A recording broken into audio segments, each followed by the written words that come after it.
Comenzamos una semana más y lo hacemos como siempre cargados de historias y con muchas extrañezas que contaros en los próximos minutos. Y hoy además nos queremos adentrar en un mundo al que siempre le habíamos tenido ganas, pero que nunca habíamos hecho el ánimo de adentrarnos en él para descubrir pues su lado más misterioso.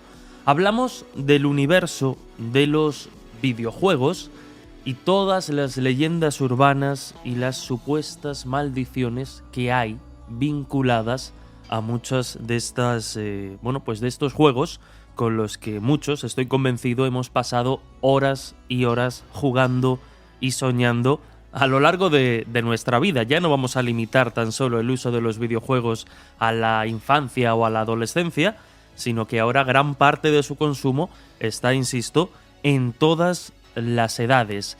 Y cuando hablamos de un formato, de un medio que además ha adquirido tantísima popularidad, es una de las mejores formas también para contar historias y muy buenas. A la vista está la reciente adaptación de la serie The Last of Us, que bebe directamente y se inspira en un videojuego.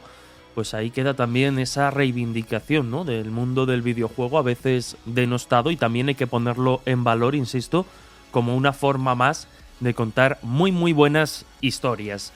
Pero como decía, si nos vamos al origen de la historia de los videojuegos, que podríamos situarlas al inicio de la década de los 70, nos encontramos que ya desde el inicio, con el mítico juego Pong, que todos tenemos ahora mismo en la cabeza, pues ya nos encontramos historias extrañas, en este caso vinculadas incluso al espionaje.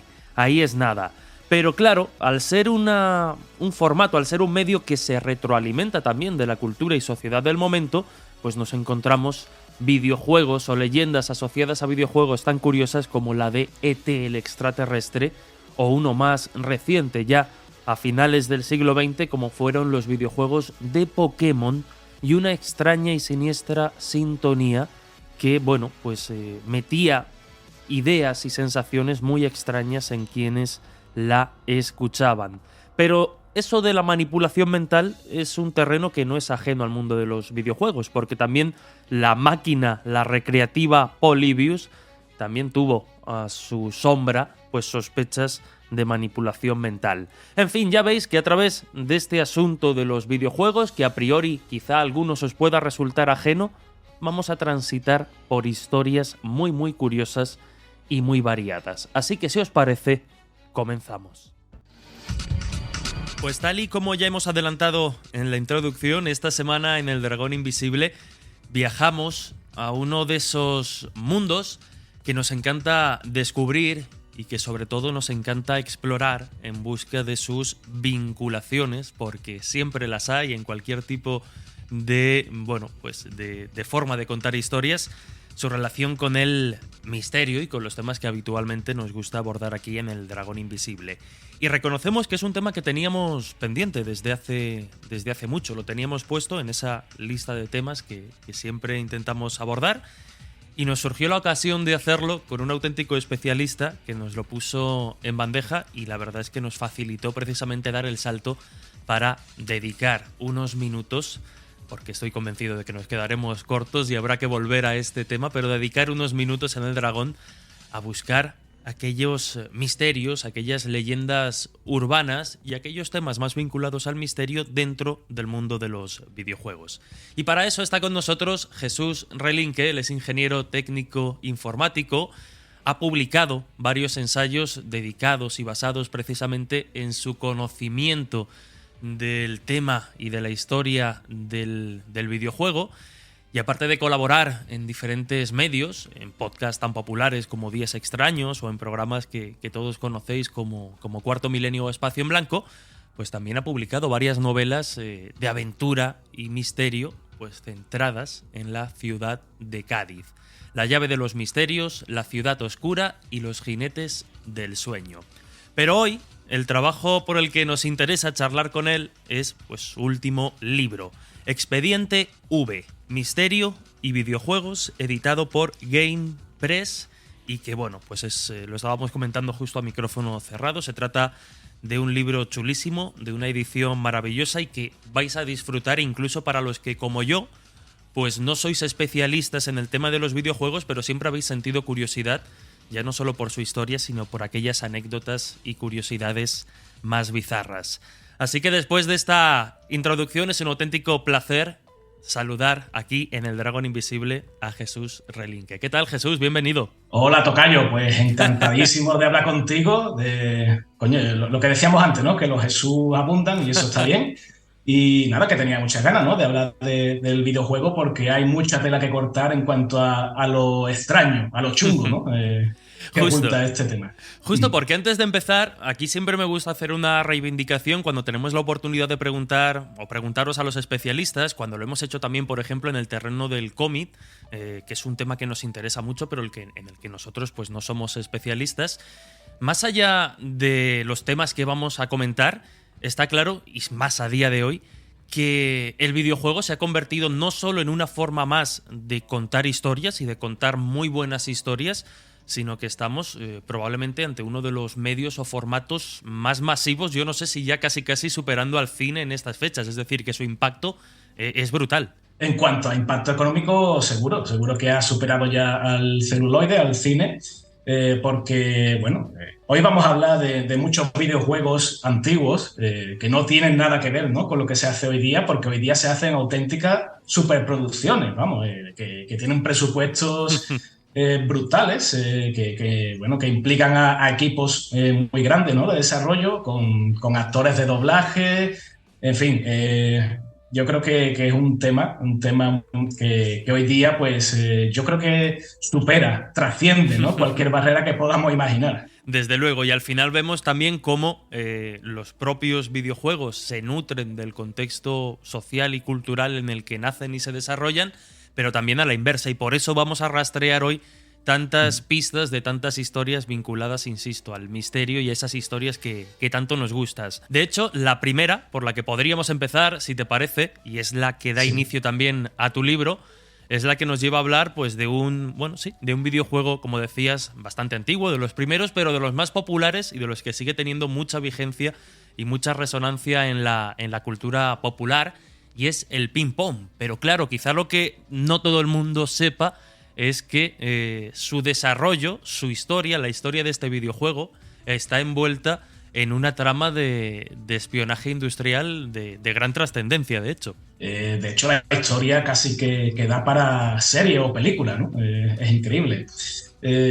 Bueno, el Pong como tal, a lo mejor hay gente que le suene un poco raro, ¿no? Un poco lejano, pero si todo el mundo imagina en su cabeza las dos rayitas sobre un fondo oscuro y una pelota rebotando, ¿no? en esas rayitas que se mueven hacia arriba y hacia abajo, seguramente tengamos la imagen mental, ¿no? De lo que es ese videojuego, que no fue el primero. De hecho, hay mucha controversia, ¿no? Con decir cuál fue el primer videojuego, pero sí fue el primer juego que, digamos, trasciende, ¿no? Llega ya un poco a colarse en la cultura popular. Y bueno, invade lo que serían los salones recreativos, ¿no? de la época, de los años 70. Porque, ¿qué pasa? Jesús, permíteme, no te he preguntado, pero has hecho un matiz interesante. La historia de videojuego, más o menos, sin entrar en polémicas de manera oficial, digamos, estamos hablando de finales, quizá me estoy columpiando yo, de los 70, comienzos de los 80, más o menos. ¿Cuándo empezaríamos un poco ya con esta industria? Yo creo que podemos poner la pica, por así decirlo, en el año 72, que de hecho es cuando ve la luz este Pong, porque a partir de ahí ya empieza, digamos, a construirse poco a poco, claro, paso a paso, una industria, ¿no? Porque antes de ello, bueno, hay algunos intentos que quedan un poco en agua de borrajas, pero en el año 72, claro, nace Pong, Atari empieza ya a resonar, ¿no? Como nombre fuerte, potente de la industria del videojuego, y hay una historia, o una intrahistoria, que dice que este Pong que vende Atari, con Nolan Bushnell a la cabeza, ¿no? El fundador,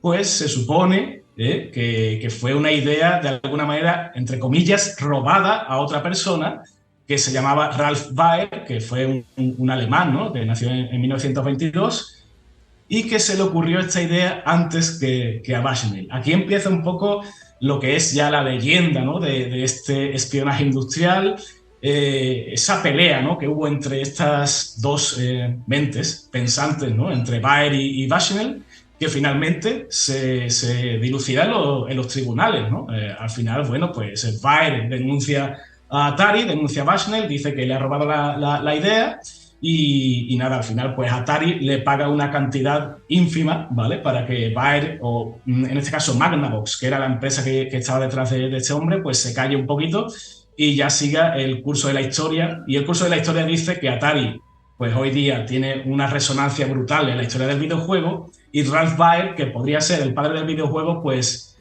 muy poco nos acordamos de él. Desde luego curioso. Y si hablamos de leyendas urbanas asociadas a videojuegos, parece que la leyenda por excelencia nos lleva a un juego en concreto, que es el Polybius, y que, claro, ya también nos hace entrar en un asunto como, sí, bueno, pues hay, digamos, ya no mensajes, pero sí códigos secretos que pueden crear casi huecos o flecos en nuestra mente para manipularnos. Totalmente, yo creo que es la más popular, es esa máquina misteriosa que aquel que juega pues puede verse de alguna manera sugestionado, ¿no?, y obligado a realizar acciones que no querría realizar, porque cuenta la leyenda que Polybius era una máquina que formaba parte del programa de control de mentes, ¿no?, de la CIA, ese famoso MK Ultra, y que bueno, que se dejó ver pues en contados lugares, ¿no?, de Norteamérica, en este caso de Portland.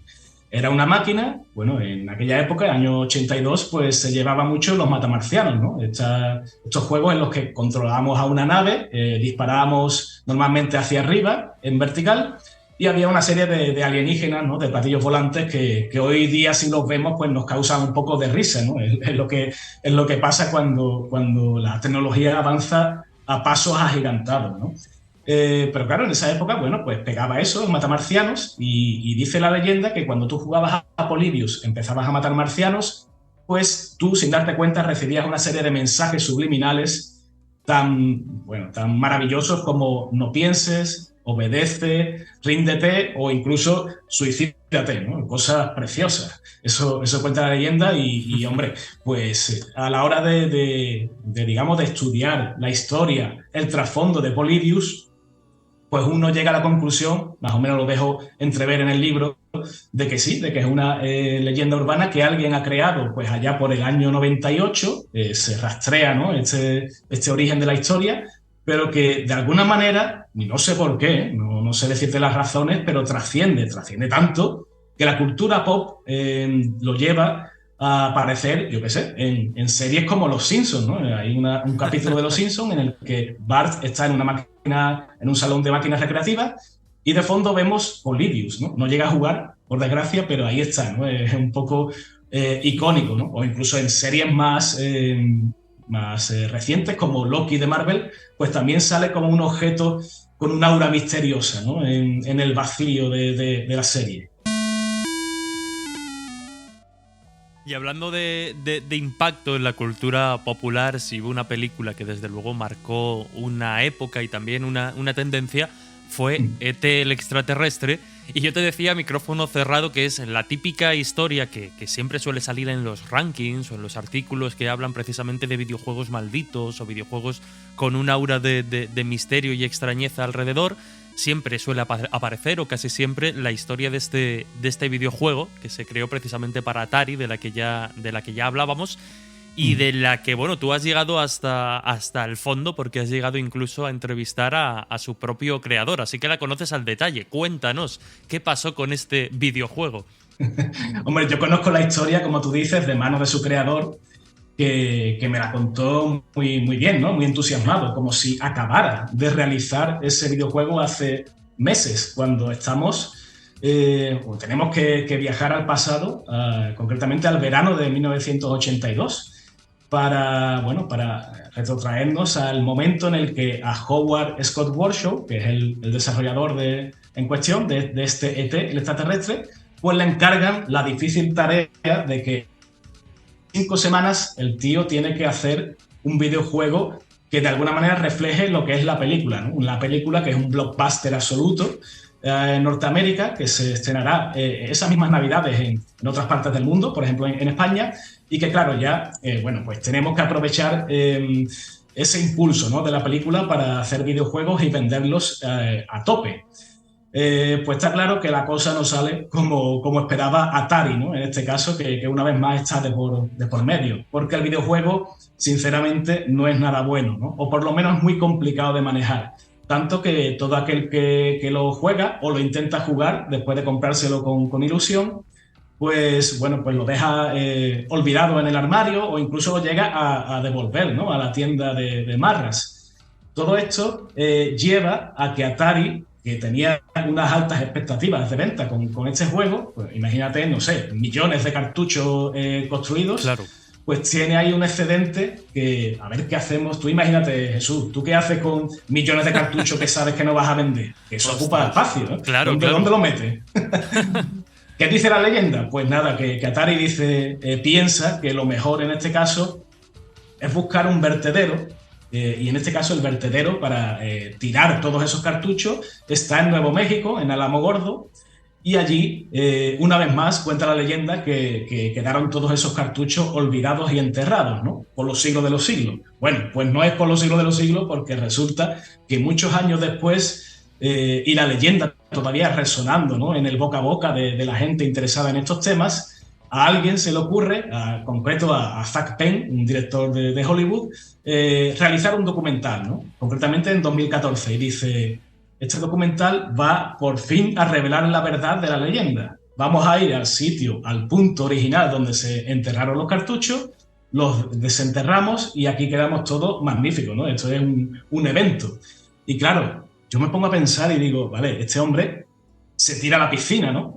Se va al desierto, que es kilométrico, gigantesco, y dice, a ver si encuentro el punto donde se tiraron los cartuchos y espero que estén, porque imagínate tú el documental, Jesús, claro, que lo hacen y no hay cartuchos. Bueno, eso sería un auténtico desastre, total, ¿no?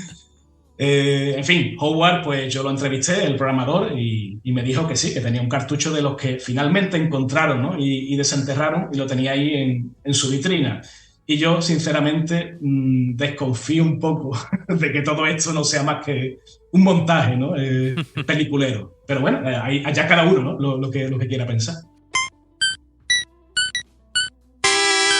Y de ET vamos a otro fenómeno que desde luego marcó una generación, sigue muy vigente porque parece que la fiebre Pokémon no ha desaparecido nunca desde, bueno, pues su inicio en la década de los 90, concretamente, bueno, pues con ese impulso que fueron las versiones para Game Boy del Pokémon Azul y el Pokémon Rojo en el año 96. Y claro, otra de esas grandes leyendas que además tiene tintes pues más oscuros y más crudos, ¿no?, pero que además también tiene eco en otros videojuegos y ahora lo podemos comentar, nos habla de una misteriosa sintonía, una extraña melodía que sonaba en un pueblo muy concreto del videojuego. Tú ibas pasando por diferentes ciudades y enfrentándote a líderes de gimnasio y estas cosas, y en una de ellas, precisamente la de Aura Fantasmal, donde uno podía encontrar a los Pokémon de tipo fantasma y más siniestros, parece que esa melodía, bueno, pues tenía consecuencias bastante tristes y que incluso, bueno, pues según la leyenda llegaron a ser bastante trágicas. Hasta el punto de que se supone que varios chavales, ¿no?, allí en Japón, pues al llegar a este pueblo, la banda, al jugar con sus Game Boy de antaño, pues llegaban allí, escuchaban esta melodía, caían en una brutal depresión y bueno, pues algunos de ellos pues se tiraban por la ventana, ¿no?, cometían suicidio y tal. Eso cuenta la leyenda. De hecho, claro, pues cuando investigaban este hecho, pues llegaban a la habitación del chaval, veían su Game Boy, la encendían y cuando cargaba el juego de Pokémon, pues la partida grabada estaba justo en el punto donde suena esta melodía misteriosa, maldita, como queramos llamarla, ¿no? Una melodía que, bueno, que su ritmo de alguna manera está concebido, pues está claro, ¿no?, para crear bueno, una sensación de depresión, de melancolía, ¿no? Es el cementerio de los Pokémon, donde van allí a retirarse, donde hay ese aura fantasmal. Pero claro, nadie espera que llegue esa melancolía hasta tal punto de que ciertos niños dicen que el espectro de 10 a 12 años de edad pues traspase fronteras psicológicas de forma de que caigan en esa depresión, ¿no? Y claro, si eso lo unes a un país como Japón, donde el problema del suicidio pues, está a la orden del día, ¿no? Como sabemos, pues claro, te queda una leyenda urbana pues magnífica, ¿no? Que tiene hasta cierto punto de veracidad, lo cual, bueno. Pero es cierto que Pokémon siempre ha estado envuelto en este tipo de polémicas, ¿no? De hecho, hubo un episodio de la serie de animación, que esto sí es verdad, ¿eh? Esto está totalmente documentado, pues causó epilepsia a mucha gente que lo vio, porque tenía una serie de destellos de luz que había gente sensible a este espectro de luz, ¿eh? Y siguiendo un poco en esta estela, porque ya digo que bueno, pues esta leyenda urbana con tintes de realidad, de alguna forma, pues también vemos sus ecos en otros juegos, ¿no? Que también parecen provocar, o se les acusa, o se les pone el San Benito de provocar esas sensaciones, pues o bien de malestar, de incluso llegar al extremo como comentan o exageran en las leyendas del suicidio, o cosas peores, ¿no? Esto sí que lo vemos replicado en muchos más juegos, y tú lo comentas en el libro en algunos de ellos. Sí. Claro, es que aquí se juntan varias cosas, ¿no? Porque, por ejemplo, bueno, el juego maldito por excelencia, que podría ser Berserk, del año 1980, pues tiene una historia negra tras de sí, una historia negra que está documentada, ¿no? En la prensa de la época. Hay una persona, un tal Peter Bukowski, que jugó en el salón recreativo de Calumet City a principios de los 80, jugó a este juego y, bueno, después de estar un tiempo indeterminado jugando a este juego, pues dejó de jugar, acabó la partida, caminó un par de pasos y cayó redondo al suelo y murió, ¿no?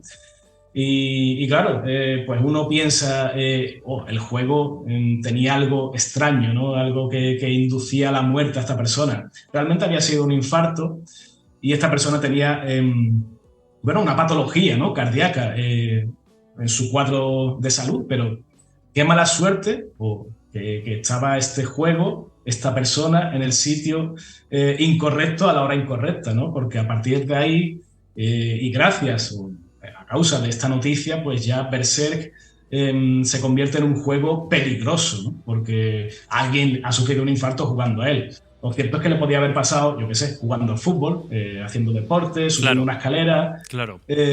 Así empiezan, ¿no? Las leyendas negras, al fin y al cabo, ¿no? Con una serie de catastróficas desdichas, podríamos decir.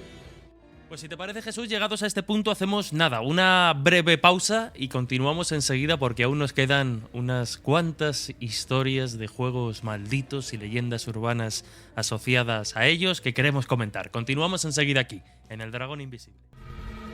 Continuamos en El Dragón Invisible, Radio Castilla-La Mancha, en esta ocasión transitando por el mundo de los videojuegos con un auténtico especialista. Hoy nos acompaña Jesús Relinque, recordamos, ingeniero técnico informático y, bueno, pues un auténtico apasionado y especialista en la historia de los videojuegos. Es autor de diferentes novelas, colaborador de medios de comunicación y autor del libro que esta semana nos interesa, Expediente V, Misterio y Videojuegos, editado por Game Press. Hemos hablado al principio un poco de los inicios del mundo del videojuego, de algunas de esas primeras historias. Hemos hablado de clásicos dentro de las leyendas urbanas, como la melodía de Pueblo Lavanda en Pokémon, o el videojuego, el cartucho del juego de E.T., pero también del impacto y de cómo la cultura del momento y por tanto los miedos y misterios que rondan a la sociedad pues también se integran en la narrativa y en los diferentes videojuegos. Y aunque demos un salto en el tiempo, hoy estamos yendo de una época a otra, sí me gustaría preguntarte, Jesús, porque es un ejemplo relativamente reciente, aunque ya empieza a tener años a las espaldas, pero cómo pues una leyenda urbana moderna, un creepypasta como ese Slenderman, ha conseguido pues tener esa fuerza para incluso tener una película y, desde luego, uno de esos campos donde ha fructificado y ha ido evolucionando como personaje este hombre del saco moderno que tiene sus orígenes en foros de internet, no tiene más base real que esta, pero precisamente en el mundo del videojuego ha crecido y se ha desarrollado a sus anchas este oscuro y siniestro personaje que es Slenderman, ¿verdad? Totalmente. Como comenta Jesús, bueno, pues Slenderman nace en un foro, en somethingawful.com, un foro en el que la gente juega a dar miedo, ¿no? De alguna manera, con un montaje fotográfico, y el que gana, de calle además, es un tal Víctor Surge, que crea la figura del Slenderman, ¿no? Este personaje muy alto, sin facciones, con tentáculos y tal. Una cosa es que yo publique esta foto, esta creación fotográfica en un foro, y otra cosa es a dónde ha llegado, ¿no? Ha llegado incluso, como sabemos, a Hollywood, ¿no? En 2018, pues llegó a protagonizar una película de Slenderman, bastante mala, por cierto, pero bueno, ahí está, ¿no? Sí, eso es. Sí, claro, la verdad es que la película, de no ser por la fuerza del propio personaje, no habría tenido más recorrido que... Claro, pero es un hito, ¿no? Es un hito llegar hasta ahí. ¿Y cómo llega hasta ahí? Bueno, pues está claro que de alguna manera tiene que tomar impulso, y ese impulso se lo da ni más ni menos que un videojuego, ¿no? De ahí que yo tuviera bien, pues, incluirlo en el libro, ¿no? Porque creo que sin ese videojuego, pues quién sabe si hoy conoceríamos a Slenderman, ¿no? Si fuera tan popular. Era un videojuego bastante, bueno, bastante cutre, digámoslo así, ¿no? No era un triple A, no era una superproducción, sino un juego realizado por una empresa llamada Parsec Productions, bastante humilde, pero claro, que tomando como base que nosotros tenemos que recoger unos objetos en un bosque oscuro y de repente pues podemos encontrarnos a esta figura, Slenderman, pues cobró popularidad hasta el punto de que ciertos youtubers e influencers, bueno, pues lo juegan, retransmiten en directo partidas y bueno, y se asustan, ¿no? Porque cada vez que aparece el personaje, pues sube de volumen, un típico jump scare del cine, pues total. en el videojuego. Y aquí alcanza una fama bestial, ¿no? Como tantas otras historias, ¿no? Que hoy día, cuando se llegan a conocer, es porque, bueno, pues medios de comunicación, en este caso, como los canales de YouTube, lo encumbran, ¿no? Hasta tal punto de que Slenderman hoy día, pues, forma parte de la cultura popular. Desde luego, y con consecuencias trágicas también en la realidad más cotidiana, como se ha demostrado en alguna ocasión.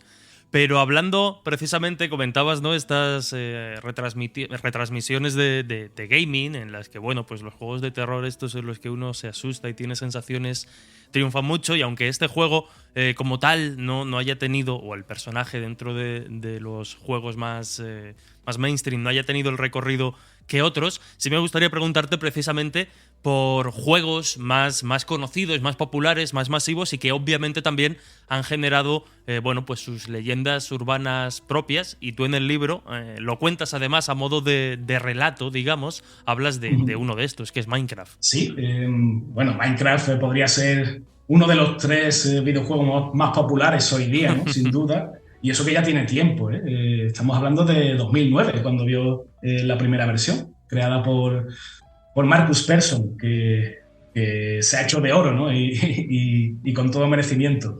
El caso es que, claro, estamos hablando de un juego social, ¿no? Un juego que reúne a gente, pues, construyendo ciudades, bueno, luchando contra monstruos, ¿no? Cuando se juega de noche y tal. Y que, claro, es un caldo de cultivo perfecto, un escenario magnífico para situar una leyenda urbana, o digamos la evolución de la leyenda urbana, que serían los creepypasta, ¿no? Hoy día, ¿no? Y claro, ahí está, ¿no? Una creepypasta que se llamaba Herobrine, que involucra a un personaje misterioso con la mirada perdida, que bueno, que de repente puede surgir, puede aparecer en tu partida y puede vigilarte de lejos, ¿no? Y darte susto como si fuera, por ejemplo, el Slenderman, ¿no? Pero integrado en este videojuego. Y claro, los creepypastas siempre involucran, pues, algún tipo de comunicación digital. En este caso, pues se dice que varios jugadores confluyen a la misma vez en un foro de mensajes diciendo que han visto a un tal Herobrine pues asustándoles, ¿no? En sus partidas. Y claro, si tú te inventas una cosa, vale, pero cuando varias personas ven lo mismo, entonces es cuando empiezas ya a sospechar de que algo pasa, ¿no? Está claro. Bueno, pues el creepypasta acaba finalmente con la revelación de que Herobrine era el hermano perdido, fallecido, del creador del juego, que estaba ahí de alguna manera atrapado, ¿no? Su espíritu en el videojuego.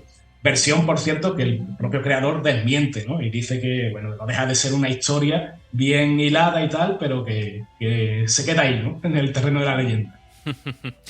Y hablando también precisamente de, bueno, comentar y retransmitir juegos en directo, también ha generado pues esas leyendas urbanas, y uno de esos juegos parece ser Satán.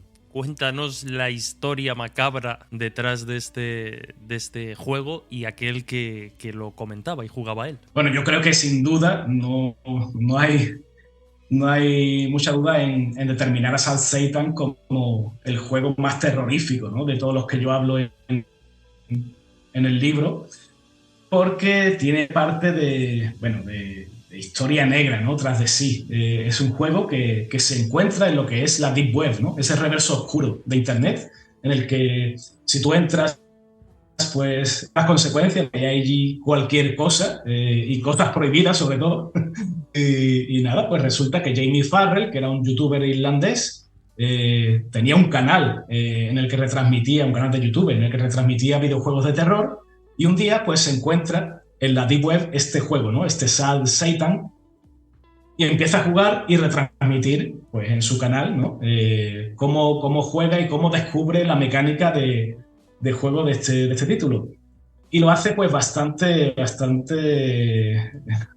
con bastante miedo, ¿no? Porque claro, la gente que empieza a ver claro, cómo lo retransmite, imaginad, no sé, un entorno enfermizo, oscuro, en el que todo se ve deformado y lo único que tú distingues, el jugador distingue a criaturas de baja estatura que te miran, se quedan paradas y no saben cómo reaccionar, ¿no? Y entonces, bueno, tú no tienes un objetivo claro en el juego, tú empiezas a explorar este escenario pesadillesco y de repente, bueno, pues escuchas como gritos o canciones reproducidas al revés o incluso diálogos de psicópatas, ¿no? Como podría ser, bueno, no sé, este hombre, Charles Manson, ¿no? La frase esa famosa, ¿no? Que le dijo a su familia, a la secta, que decía que si él quisiera empezar a matar gente, ya no quedaría nadie con vida, ¿no? Bueno, pues esa frase aparecía en el juego. Era todo bastante extraño, bastante ominoso. Y bueno, la guinda del pastel la pone a esta historia, la pone de que este hombre, el youtuber, solo llega a colgar 5 vídeos, porque el sexto nunca llega. De hecho, su rastro desaparece absolutamente de la faz de la Tierra, ¿no? Nadie sabe nada de Jamie Farrell después de jugar a este juego supuestamente maldito o embrujado, que yo creo que tiene una lectura un poquito más, incluso más terrorífica, ¿no? Porque resulta que en el foro de Reddit, que es donde muchas veces se comentan este tipo de historias de la Deep Web, la gente tiene sus teorías sobre qué significa Sad Satan. Y la teoría más plausible y más chunga es que representa la mente de un abusador sexual de niños. Así tal cual. Suena muy grandilocuente, muy fuerte, pero es así, ¿no? Así que imagínate, no se sabe quién diseñó este juego, no se sabe si realmente Jamie Farrell murió, desapareció o ya, bueno, no quiso saber nada más del tema, pero lo que subyace de esto es que hay alguien capaz de representar esta locura en un videojuego. Y hablando de locuras y yéndonos quizá a un terreno no más simpático, pero bueno, en el mundo delirante a veces también de la conspiración, haces referencia en el libro Expediente V, Misterio y Videojuegos, a una historia, una leyenda urbana que como tal no tiene a un videojuego propiamente dicho como protagonista, pero sí nos habla, insisto, ¿no? Dentro quizá de ese terreno más de la conspiranoia, de cómo, bueno, en su día circuló también la idea de que Saddam Hussein pretendía construir una máquina terrible a base de utilizar ni más ni menos que la PlayStation 2. Hombre, yo creo que esta noticia, bueno, es un poco contraste, ¿no? Con lo que acabamos de comentar, porque hay que tomárselo a risa, ¿no? Claro, La, claro. la noticia apareció en un periódico digital, ¿eh? Fue en WorldNet Daily, allá por el año 2000. Bueno, acababa de salir al mercado PlayStation 2. Era la consola más potente del momento, ¿no? Y claro, era tan potente que la gente creyó que si unía una PlayStation 2 a otra y después a otra, ¿no? Todo en paralelo, podría alcanzar una potencia de procesamiento tan grande que el propio Saddam Hussein lo iba a usar para, bueno, para apuntar misiles y que calcularan, ¿no?, las matemáticas que hacían falta para que dieran en su objetivo. En fin, una locura absoluta que no tiene ni pies ni cabeza, pero que bueno, que parece más pertenecer al Día de los Inocentes, ¿no?, que a otra cosa. Y si nos hemos centrado en estos primeros minutos, precisamente pues en el tema o en el terreno más de la leyenda urbana asociada a según qué videojuegos o a según qué historias, ahora me gustaría preguntarte por ese segundo apartado del libro que tú desarrollas o que nos cuentas diferentes historias sobre juegos malditos. ¿Qué entendemos o qué entiendes tú que has utilizado para trabajar este capítulo por juego maldito? Bueno, yo creo que podría ser todo aquel videojuego que se vincula de alguna manera a un crimen, a un accidente sobre el que hay sospechas, ¿no?, de que ha sido provocado. Bueno, juegos y muerte, ¿no? Y que los hay que están relacionados, ¿no? Y dentro de esta categoría de los juegos que tú analizas en el capítulo, ¿cuál podría ser quizá el más terrible a este respecto? Bueno, yo creo que sin duda, ya hemos hablado de Berserk, ¿no? De ese juego que causa, Sí. bueno, que está involucrado en un infarto, ¿no?, de una persona y tal. Pero sin duda tenemos que quedarnos aquí con Doom. Doom, videojuego de 1993, hoy día sigue siendo popular, ¿no? Sigue siendo una referencia en cuanto a videojuegos de disparos en primera persona. Pero claro, los desarrolladores de ID Software, que fueron los que crearon este juego, ¿no?, nunca, seguro que nunca llegaron a pensar qué podía de alguna manera generar su juego. Y lo que generó, ni más ni menos, fue una auténtica masacre en el instituto de Columbine, en Norteamérica. Bueno, es un evento, un suceso bastante popular, por desgracia, que involucra a dos chavales que tenían, bueno, 16, 17, 18 años, ¿no? Estamos hablando de Harris y Klebold, eran dos colegas, ¿no?, de clase, que un día, bueno, pues en el condado de Jefferson, en Colorado, pues se cuelan en su clase, en su instituto, con armas de fuego y disparan contra sus compañeros, profesores y, bueno, pues causan la muerte de más de 10 personas, ¿no? Bueno, hasta aquí no habría ningún tipo de vínculo con videojuegos. Lo que pasa es que, claro, cuando se investiga este tema, se descubre que estos dos chavales planearon esa masacre, esa matanza, con Doom. Porque Doom era un videojuego, como hemos dicho, de disparos, ¿no? Pero de disparos contra demonios, contra criaturas ficticias, ¿no?, que se desarrollaba en Marte. Lo que pasa es que Doom tenía un editor de niveles que permitía a la gente, con suficiente tiempo y creatividad, pues crearse sus propios mapas, ¿no?, sobre los que disparar y tal. Y esta gente, estos dos chavales, llegaron a recrear su propio instituto en el juego e incluso, bueno, pues a simular de alguna manera lo que iba a ocurrir el día de Marra, ¿no?, el día este del suceso. Es bastante escalofriante el tema, pero volvemos una vez más a lo mismo, Jesús. Esto es un arma, ¿no?, que se utiliza porque Doom es un videojuego que a ellos les ha de alguna manera recreado o generado en el cerebro este impulso, ¿no?, de disparar, de vengarse contra sus compañeros, lo que sea. Pero Doom, el juego, no tiene la culpa, ¿no? Es un juego que está ahí, Claro. que evidentemente tiene que ser jugado por gente, bueno, pues responsable, ¿no?, con la edad adecuada para jugar a un juego violento, pero en ningún momento creo que tiene la responsabilidad de esta masacre, aunque sin duda, por desgracia, estará para siempre vinculado a ella, claro. Y no nos quedan muchos minutos, pero me gustaría preguntarte también por otra historia, por otro juego muy asociado a los temas que tratamos en El Dragón y que de alguna forma también nos sirve para reflexionar al hilo de estas últimas palabras que nos decías, porque el problema muchas veces no está en el medio como tal, sino en la relación o en la obsesión que en un momento dado determinadas personas puedan desarrollar con según qué cuestiones. Y comento esto porque te quiero preguntar por un juego que salió precisamente como un simulador de cartomancia, Tabú. Un juego al que, tú podías formular preguntas casi como un oráculo digital, como podría ser la Ouija de la que tantas veces hemos hablado aquí en el Dragón, o hacer una consulta a un vidente. Y en Tabú se abre esta posibilidad y claro, también, ahora nos contarás, muchas de esas preguntas, cuenta la leyenda urbana, muchas de esas preguntas iban relacionadas pues, con el día de la muerte de una persona y, cuestiones que podían generar, como estamos diciendo, determinadas obsesiones con trágicas consecuencias. Pero cuéntanos un poco esta historia relacionada con la adivinación, digamos, en el mundo del videojuego. Bueno, pues para empezar hay que tener en cuenta que Tabú, que al final tú lo has definido bien, ¿no? Es un simulador de cartomancia o para andar por casa. Una definición de andar por casa sería que te tiran las cartas para ver cuál es tu futuro, ¿vale? Y claro, este juego pues te hacía una pregunta, ¿no? Una pregunta relacionada con tu futuro. Pues yo qué sé, uno podría preguntar ¿cómo va a quedar el Cádiz Club de Fútbol este domingo? Podría preguntar eso, pero también podría preguntar ¿cuándo voy a morir? Que es una pregunta mucho más tremendista, ¿no? Está claro. Y claro, en el momento en el que te dan esa libertad, pues el juego de alguna manera te puede manipular, porque si después de que te eche las cartas de forma virtual, el juego te dice que te quedan 2 semanas de vida, tú te lo puedes creer, pero al final establecemos un paralelismo, ¿no? Con la Ouija, que tú bien has comentado, o cualquier otro medio, ¿no? de adivinación que podamos pensar. De hecho, fíjate tú que el juego te advierte, ¿no?